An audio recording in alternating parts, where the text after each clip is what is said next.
What's up, everybody? First stream of 2025. Happy New Year. We're talking about Caitlin Clark. We're also talking about NBA ratings.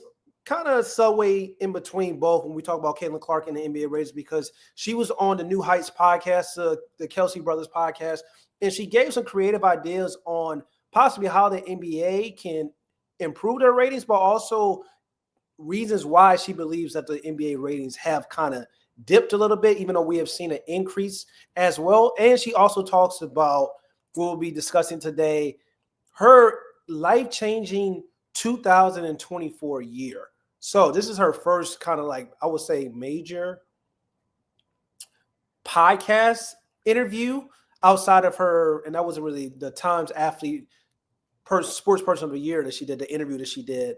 But this is like her first major kind of like just podcast, just fun interview. And she gave us a lot of great information. She talked a lot, and it was nice to see just to kind of like, she's always has a response to the questions. She was always engaged, as well as like, it felt like the conversation with the Kelsey brothers was just like three buds just really talking hoops and really just having a good time. It was a lot of great energy. If you haven't watched the full podcast and the full episode, you should do that on YouTube. The New Heights podcast is what it's called. But it was a great interview. And we're here to just talk about kind of over the more important things out of that interview, because it was a fun interview. It was just like a lot of things that not really newsworthy, but the two biggest things that were newsworthy, in my opinion, was her talking about NBA ratings or lack thereof. Because we know, like, when it comes to Caitlin Clark, when we talk about ratings, she is not the issue. No, Caitlin Clark's games average 1.9 million viewers. The other WNBA games without her averaged 3,000. It was like 3,940,000 like views without her. So we talking about ratings, we talk about streaming, we talk about numbers. Of course, Caitlin Clark is not necessarily having those issues when we talk about having eyes and people glued in and locked on the game. But for the NBA, but let's first talk about the life-changing moment, because I thought that was very, very important. Let me share my screen.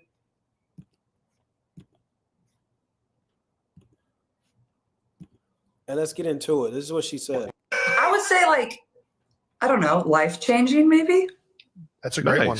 I think really and like all in a good way. Like, I mean, things just change really fast. Like, as you guys know, like, that's just how the world works. And especially with social media, people see a lot of your life, but that's what makes it fun and why I've had so many cool opportunities too. So it's. Love the way that she didn't shy away from saying that's just a life. That's just how things work, especially with social media. People have to understand social media is probably the worst thing that's ever happened to this entire generation, but it's also the best thing that's happened to this entire generation, because it gives you so much access that we didn't have before, as well as glued, quick bites, highlights, very easy, very obtainable to this new era of hoop fans, which they can't necessarily sit and watch a 2.5 hour basketball game or 2 hour basketball game.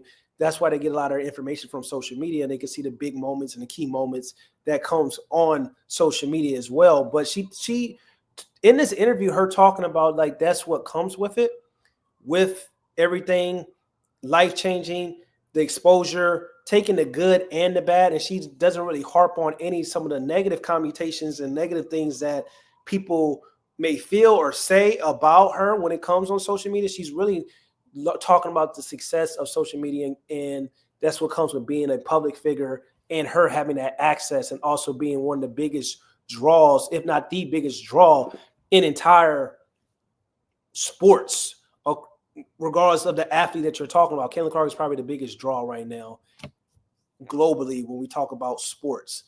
All eyes are, we got soccer, of course, but even Cristiano Ronaldo, right? He's playing in Saudi Arabia. The games people aren't really viewing his games like that. So before it's like draw, Caitlin Clark is definitely probably the biggest draw right now when we think of an athlete in the entire world. So her talking about social media, highlighting social media, and that's what comes with it, was very interesting. But that's what makes it fun and why I've had so many cool opportunities too. So it's crazy, like looking back at a year ago today or around this time, like I was just beginning my senior year of college. And obviously, Nice. people knew who we were and people attended our games, but it's obviously not on the magnitude that it is now. And that's what we talk about. We talk about the magnitude of social media. We talk about the magnitude of Caitlin Clark, her image, her name, image, likeness, being a public figure. Yes, it was big. Yes, it was extremely large back when she was playing in college, especially her junior, her senior year. But now she is legitimately a mega star. When we talk about, once again, and I said it early in the stream, Caitlin Clark's averaged like 1.19 like million viewers. Her games, WNBA games without Caitlin Clark was 394,000. So when we talk about impact, she's absolutely right when she talks about like how things went to a major level very quickly, because we thought she was big in Iowa, her junior, especially her senior year, but things really kind of got enormous when she entered the WNBA. And who really thought it was going to be like it is right now? Yeah. So like life just changes fast, but that's what makes it fun and cool. And, quickly started a new chapter of my life too, like moving here to Indianapolis, and feel lucky I'm still in the Midwest. I know you guys like the Midwest. And I have to say, because I'm from the Midwest, I'm from St. Louis. Also, Caitlin Clark is from Iowa, and Travis Kelce plays for the Kansas City Chiefs, so it always feels good to have a Midwest. I say that all the time.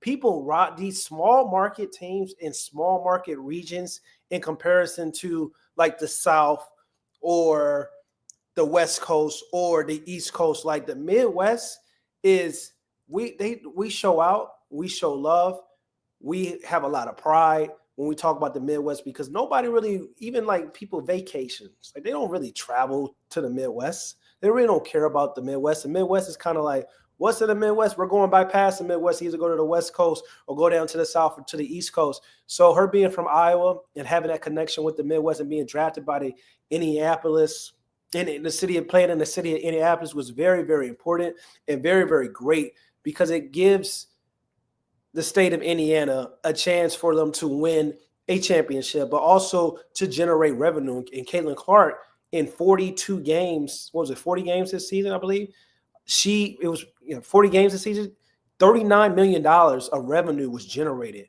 for the city of Indianapolis. And that's very big for a small market team in a state like Indiana. And being from the Midwest, being from St. Louis, Missouri, I can relate to that pride and that joy that Caitlin Clark has right now when she's talking about, I feel blessed by being drafted by another Midwest team. Midwest. So I've been in the Midwest my entire life. Jason's officially an East Coaster now. Yeah, but Philly, of all the East Coast cities, kind of has like some Midwest feel to it. It's the most west. I don't think Philly East. wants to hear that. They'll probably hate that I said that, but whatever. Yeah, they're not going to like that comment. They want to be far from the Midwest. So yeah, when we talk about, and that's his first one, when we talk about just life changing, she described two words they asked her in Times Magazine when she's doing her interview. They asked her to use one word to describe her 2024 season. And she said on the podcast with Kelsey, the New Heights podcast, the Kelsey brothers, life changing. And she went off and described those things and having the opportunity to continue to play in the Midwest, having the opportunity to come on, and basically how everything kind of changed very quickly, going from Iowa and basically becoming, yes, she was a star level player, but now going from Iowa in her senior year into the WNBA, now she's the biggest draw outside of LeBron James and Stephen Curry when we think about basketball. But we think about right now who's the hottest and probably the most impactful and who's generating the most money. Well, for women's sports, it's definitely Caitlin Clark. And when we talk about her 2024, it was literally something that we've never really seen before. And she goes off to say, like, when we talk about the Times athlete, and that's probably one of her most proudest accomplishments, due to the fact that she was the only basketball player to ever make the Time Person's Athlete of the Year. It was her and LeBron James. That's it. That just goes to show you Caitlin Clark's impact, that she's arrived, her potential. The only basketball player to ever draw that cover, Times Sports Athlete Person of the Year or Times Athlete of the Year, was LeBron James. That's very special. That's very different. That puts her in a different category. And then we talk about her 2024 year. We're talking about named AP's Female Athlete of the Year, named Times Athlete of the Year, only basketball player outside of LeBron James to ever don that cover. Talk about impact. First rookie since 2008 to be named on the all WNBA first team. The rookie of the year, all rookie first team as well. Most points by a point guard in any season in WNBA history. Most double-doubles by a rookie guard in NBA history. Most points by a rookie in WNBA history. First WNBA rookie to record 2 triple-doubles. Like, this list can go on and on. First player in WNBA history to be named Player of the Month and Rookie of the Month in the same month. She's doing things that never has been done before. 4-time WNBA Rookie of the Month, 3-time Eastern Conference Player of the Week. Like, she's breaking so many records. WNBA single season record for assists, rookie record for 3-pointers, rookie record for assists, period. So it's like, it was different. It was different. It was different. So when she comes out and she says life-changing in 2024, it definitely was life-changing. And she definitely had a humongous season, like very historic season. Now, I want to talk about, she came out and said something. She also talked about the NBA ratings, and that's been a hot topic.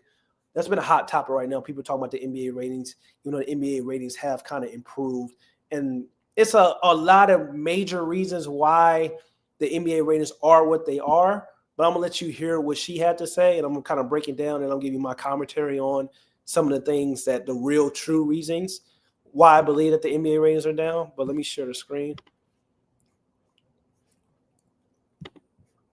And make sure y'all hopping in the chat if y'all got any questions.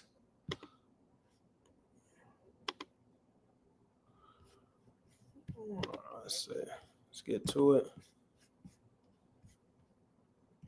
I'm not a fan of any of these in-season tournaments that the NBA is doing. What is there to not be a fan of? All the funky floors, and then there's tournaments, and they don't mean crap. Funky Can we just floors? can we just play basketball?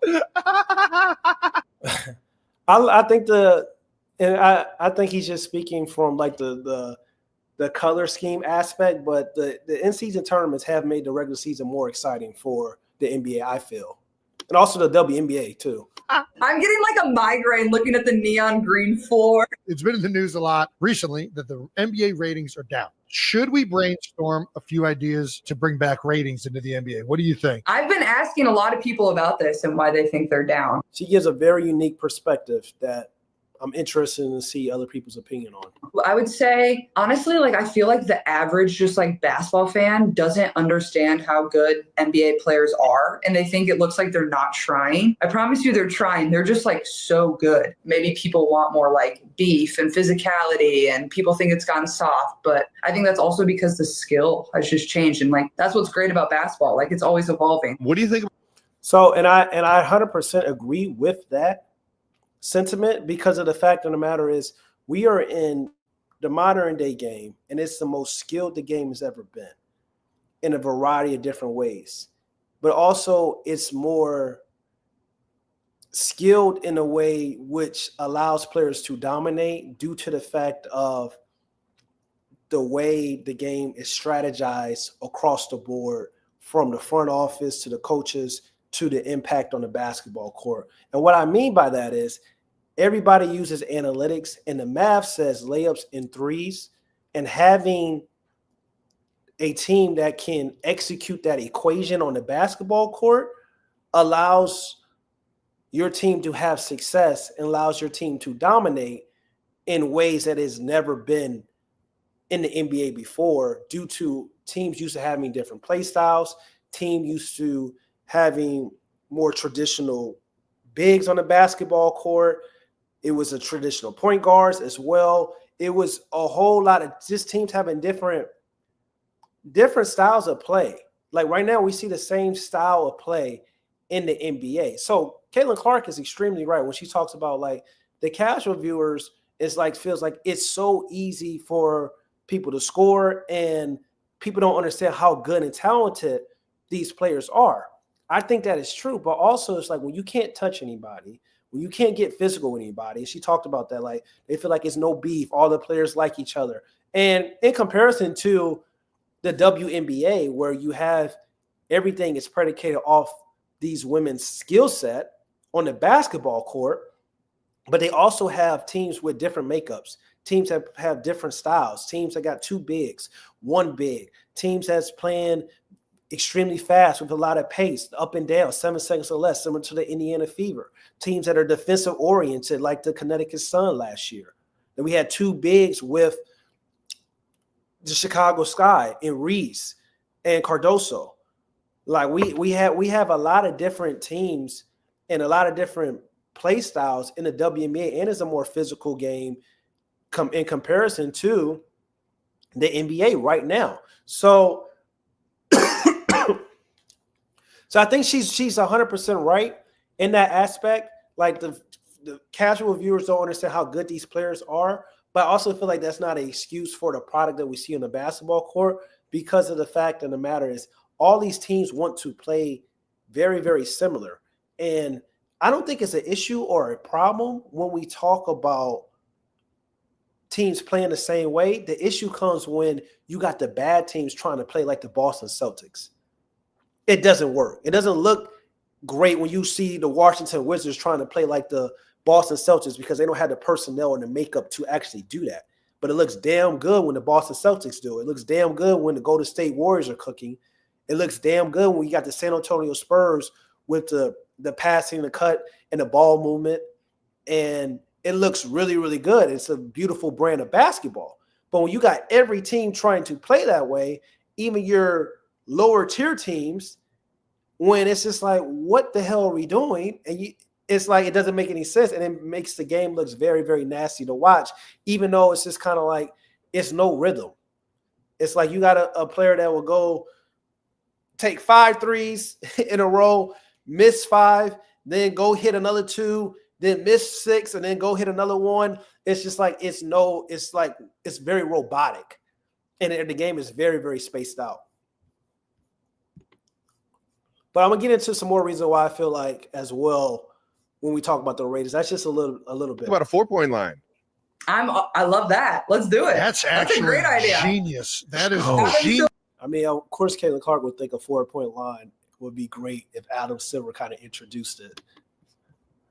4-point line. Everybody's questioning how physical the game is. What do you think a hockey style fight once a game? I love it. Boxing gloves so nobody gets too hurt. 2-minute penalty boxing. You can come back in. You don't get ejected. That's what I'm saying.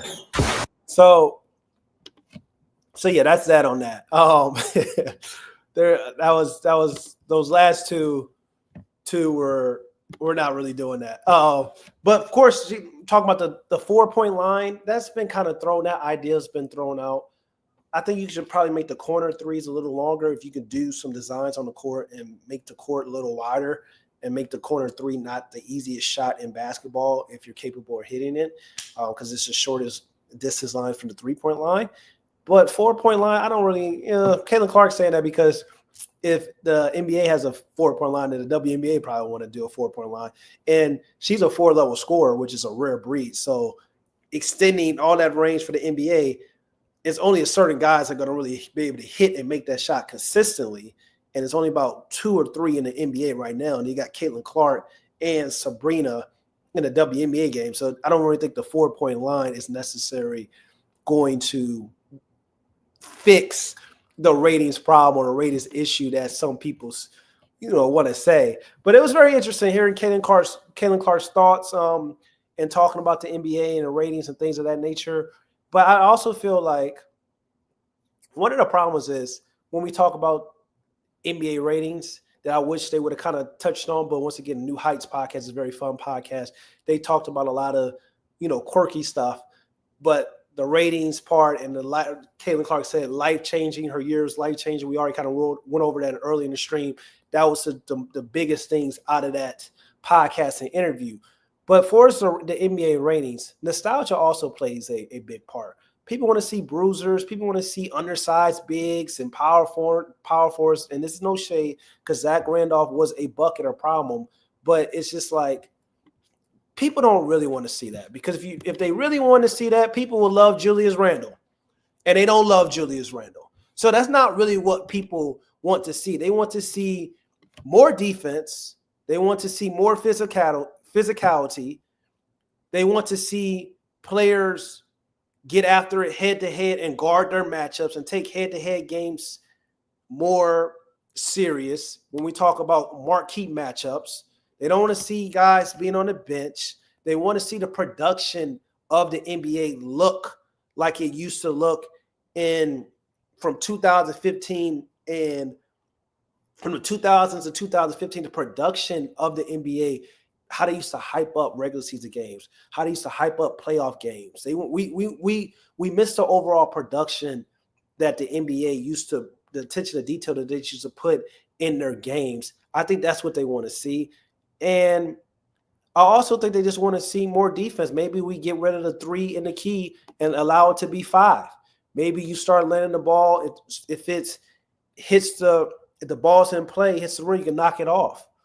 Hand checking. All those different things can possibly help bring more physicality and more European rules that we saw in the Olympics need to kind of come into the NBA. That probably will help the NBA's game much more for us, like the ratings, because it would be more physical and it wouldn't be as easy to score. If this is the most skilled the era has been, if this is the most skilled and advanced era the league has ever had, you have to make things more difficult for these players, especially if everybody's going to try to play the same type of way.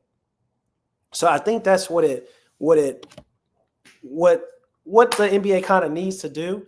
And also, when we just talk about something that's very simple that nobody's really talking about is accessibility. You got to go on, you got to have Amazon Prime, you got to have NBA TV, League Pass, you got to have all these different networks just to view and watch basketball games. It's not accessible to the average fan. And that's a big part of why I believe in the next deal, things are going to look very, very differently because things are going to probably go more localized, and it's going to allow broadcasting, streaming, and viewership and rating to improve. But the game needs to be more accessible to everybody. That's another reason that I don't understand why people necessarily aren't really talking about, beyond the nostalgia and the traditional bigs and the more defensive talk. I think that is a big issue that nobody's talking about. And Caitlin Clark is another big issue that the NBA has because they don't have another star like Caitlin Clark. So Caitlin Clark can come talk on the New Heights podcast. She can give her ideas. But one of the main issues is that the NBA doesn't have a Caitlin Clark. They don't have a American-born star that has personality, that has the game, that's drawing in, that came from college into the league, that's drawing in so many different people to the game of basketball, who's getting love, who's getting hate, who's doing all these amazing things that bring a lot of attention, as she talked about in the interview, that it's part of being a public figure, and social media has helped improve the game and help bring eyes to the game. And the league doesn't have a true American star like Caitlin Clark, which is another major problem. And it doesn't help that you got several of your best players in the NBA right now: Nikola Jokic, Giannis Antetokounmpo, Shai Gilgeous-Alexander, Jason Tatum. It doesn't help that they don't just have a beatific personality in comparison to other guys from previous generations. They just don't have that. Why do you think so many people gravitate towards a Anthony Edwards or a Ja Morant? Because they're going to say what's on their mind and they're going to give you the real. People kind of gravitate towards people being authentic. And I'm not saying those guys aren't authentic. I'm just saying that those guys don't have the same type of personality the same way we've seen previous guys who had to carry the mantle of being the face of the league and drawing in people to come and watch the game. That's just a fact.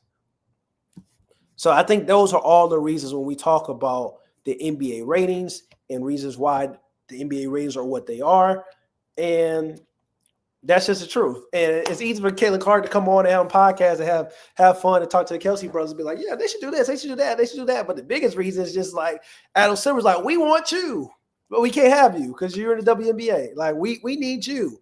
We need our golden lottery ticket. And it's so crazy because the way that Caitlin Clark has been treated kind of like by people in this 2024 season, all the hate that she receives just because she is a generator, a 4-level scorer, brought a new play style to the WNBA, brought a new market and generated millions of dollars for the city of Indianapolis and Indiana and the Midwest in general. And she's done all these amazing things and people are hating on her. It's just kind of like in the way the WNBA hasn't really promoted her or done things that you would expect them to do in comparison to if the NBA had Caitlin Clark. Could you imagine? Could you imagine?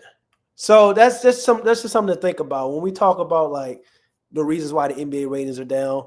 And this was a fun stream, and I appreciate y'all for tapping in. This is the first stream of 2025. I'm about to go on a run, man.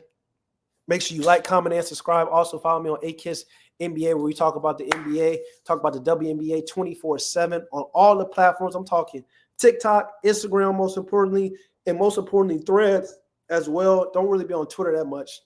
I'll be on Twitter, but follow me on Twitter as well. But most importantly, tap in, and subscribe, because you know the truth is often uncomfortable, but luckily that's what I'm here for, because I am the truth teller. I am the wizard, as some people love to call me.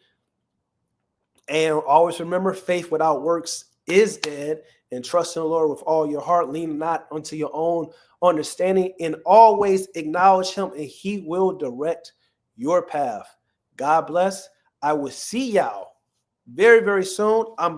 Like I said, I'm about to go on a run. I'm talking Monday through Friday streaming. I'm trying to get this popping because it's very important to me, and I appreciate y'all for locking in.